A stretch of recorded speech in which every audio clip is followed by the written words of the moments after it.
She noticed this, what she thought was an ulcer on her tongue, and it didn't go away. She went to the doctors, had been to the dentists, and sort of mentioned it. Went back to university in October to do her second year, and went to the medical centre on the campsite. And they referred her then to Loughborough Hospital, and that's when she first had a biopsy in the January of the following year.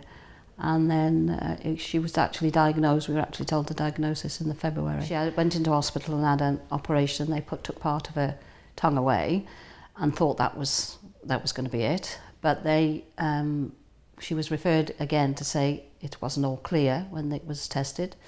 So then she had to go into Leicester, which entailed an 8-hour operation of having her tongue removed.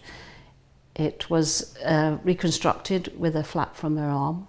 She had a tracheotomy for various drains and different things, but came home from that, had some lymph glands removed. It was then a case of going home and recovery, speech, and she'd had a peg, so it was learning to eat, learning to speak again. Even though I didn't think it bothered her and she seemed to be okay with it, it did make a big impact on her life.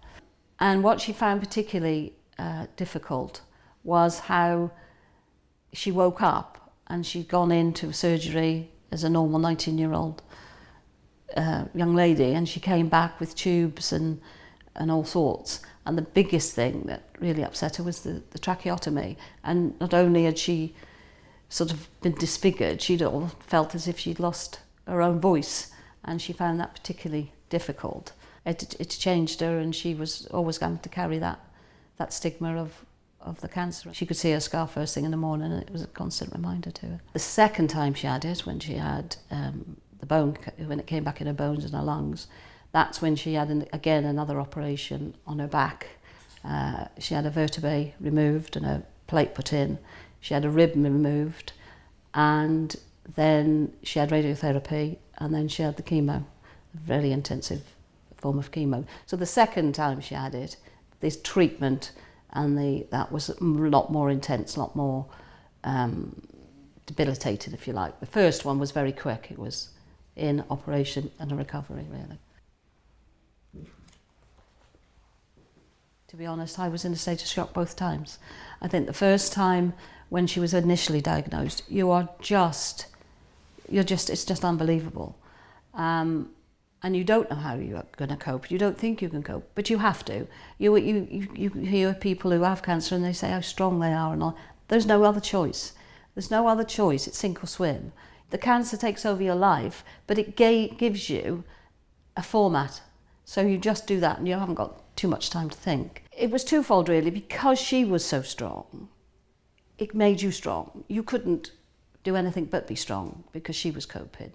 Probably the worst thing is seeing your child having all these things done to them and not knowing what to do, not knowing what to say, and just trying to be there as much as you can for them. At the same time, your heart's just breaking. You know, you have your moments where you think, I cannot do this anymore. Many times I've said, I can't do this anymore.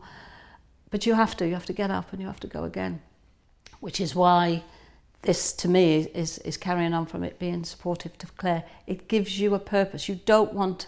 If you can save one person, if you can get somebody to go to the dentist, the doctors or whatever, or mention it, as you say, what you're doing, mention it to the receptionist, or mention it to the doctor. Oh, I've got something here. Is it worth mentioning it? Yes, it's worth mentioning. You know, and that's what keeps us going, is trying to keep Claire's legacy. She would have gone out there and done a far better job than me. But that's what we have to do.